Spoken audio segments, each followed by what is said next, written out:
सो हम लोग अपनी क्लास वापस शुरू कर रहे हैं। तो देखिए, अब हम लोग empty set, infinite set, finite set के बारे में हम लोग ऑलरेडी जानते हैं। क्या होता है एम्प्टी सेट? ऐसा सेट जिसके अंदर कोई एलिमेंट्स ना हो, या फिर जैसे आपको कोई पूछ ले ऐसे डॉग्स का कलेक्शन करो जिनके पंख हों, तो ये एम्प्टी सेट है। ठीक है ना? ऐसे डॉग्स का कलेक्शन करो जो भौंकते नहीं है, तो ये भी एक एम्प्टी सेट है ना? लेकिन इनफाइनाइट सेट, इनफाइनाइट सेट यानी कि इनफाइनाइट सेट जैसे कि आप कह सकते हो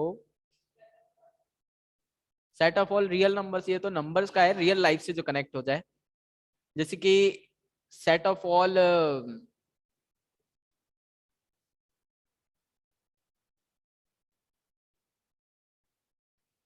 नहीं ये भी कहना सही नहीं होगा। जैसे सेट ऑफ उन सभी का सेट आप ले रहे हो, कोई एक ऐसा पर्सन है जो अमर है, कभी मरता नहीं है, ठीक है? तो उसकी एज का कलेक्शन, तो पहले वो 1 साल का था, फिर 2 साल का, फिर 3 साल का, 4 साल का हुआ, 5 साल का, ऐसे चलती जाएगी, उसकी उम्र खत्म नहीं होगी। ठीक है ना?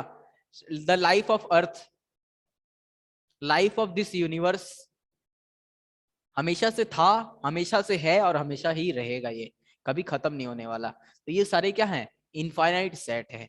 ठीक है ना? तो ये हो गया हमारा सेट। ठीक है ना? Infinite set. नेक्स्ट क्या है? तो इस तरह छोटी मोटी चीजें हैं और इसमें तो हम लोग पहले मिसलिनियस के कुछ क्वेश्चंस लगाना शुरू करते हैं ना।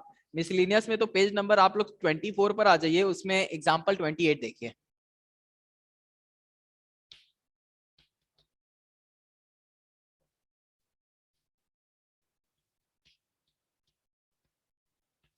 किसी को कुछ जानना है चैप्टर 1 में, जिन्होंने क्लास नहीं की थी? ठीक। तो जैसे एग्जाम्पल नंबर 8 देख रहे हैं, एग्जाम्पल नंबर 28 क्या है? Show that the set of letters needed to spell CATAR, cataract, CATARACT, खतरनाक नाम है ना? Show that the set of letters needed to spell this and the set of letters needed to spell tracts are equal. यानी कि आपको ये कह रहा है कि ये बताओ, ये देख चेक करो कि इन दोनों मतलब नेम को स्पेल करने के लिए, बोलने के लिए जिन लेटर्स का आप इस्तेमाल कर रहे हो वो दोनों सेम है। तो देखो इसमें, इस कैटर के लिए, इस सेट के लिए, इससे सेट ए बना दो। सेट ए में कौन कौन से एलिमेंट्स आ रहे हैं? सी आ रहा है, ए आ रहा है, टी आ रहा है, आर आ रहा है, और कुछ नहीं, है ना? लेकिन सेट बी में कौन आ रहा है? CATR। देखो दोनों में सेम आ रहे हैं ना? तो ये दोनों सेट बराबर है, यानी कि जिन एलिमेंट्स का इस्तेमाल करके इनका प्रोनाउंसिएशन होगा वो दोनों सेम होंगे। समझ गए बात? आया समझ में यहां तक? नेक्स्ट देखो, list the subset of a set -1 0 1। ठीक है? -1 0 1 के सारे सबसेट्स लिखो। बहुत आसान काम है, कर ही सकते हो।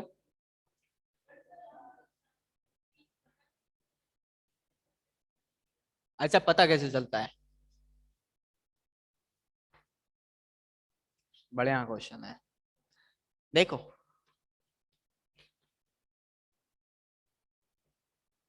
सबसेट तब आप बनाओगे जब एलिमेंट पिक करोगे, एलिमेंट्स को पिक करोगे, उठाओगे, तो सबसेट बनेगा। जैसे -1 को उठा के एक सेट बना सकता हूँ, 0 को उठा के बना सकता हूँ, 1 को उठा के बना सकता हूँ। हो सकता है मैं 2 हाथ से उठाऊं, हो सकता है 3 हाथ से उठाऊं। ठीक है ना? 4 होते तो 4 हाथ से उठाता, भगवान बन के। तो एक बात बताओ, किस एलिमेंट को उठा रहे हो? ये जो दो सेट है, ये दोनों सेट बराबर है कि नहीं है? -1 0 और 0 और -1,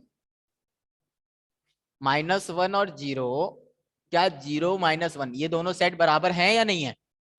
नहीं है? ऑर्डर मैटर करता है सेट में? नहीं करता ऑर्डर मैटर।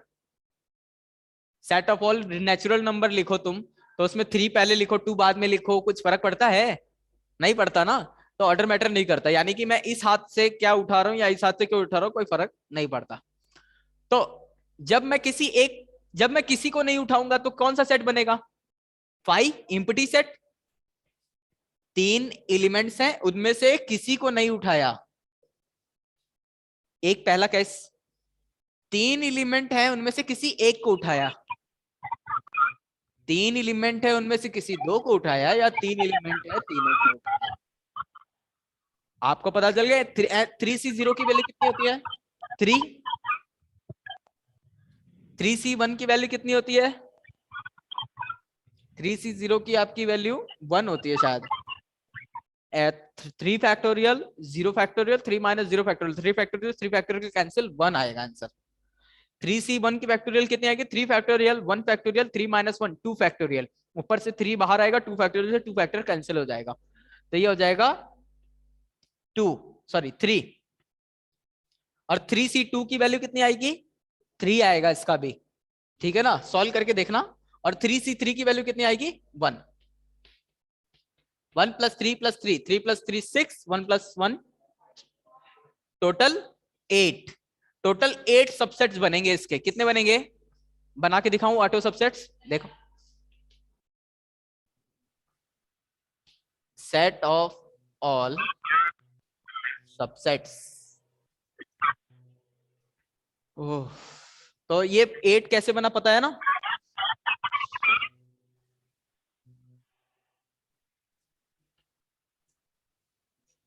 एक तो 1 ले सकते हो आप, -1। एक 0 ले सकते हो, 1 ले सकते हो, और -1 0 ले सकते हो, और 0 और 1 ले सकते हो, 1 और -1 ले सकते हो, फिर तीनों को ले सकते हो, और एक पाई। हो गया ना? जब किसी को नहीं उठाओगे तो फाइव, जब सबको उठाओगे तो ये, और किसी दो को उठाओगे तो वो तीन, और एक को उठाओगे तो ये तीन। हो गया ना टोटल 8। समझ में आया कैसे काम कर रहा है? इस तरह होता है ये।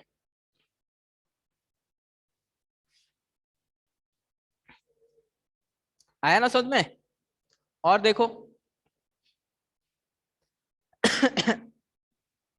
show that A union B is equal to A intersection B implies that A equal to B। Very good question. कितने लोग कर सकते हैं? अगर A यूनियन B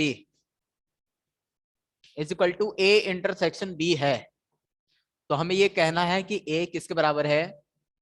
B के। कितने लोग प्रूफ कर सकते हैं इसको? पूरा का पूरा ये थ्योरेटिकल है, ये क्वेश्चन कोई कैलकुलेशन नहीं है इसमें, पूरी अंडरस्टैंडिंग एंड थ्योरी है।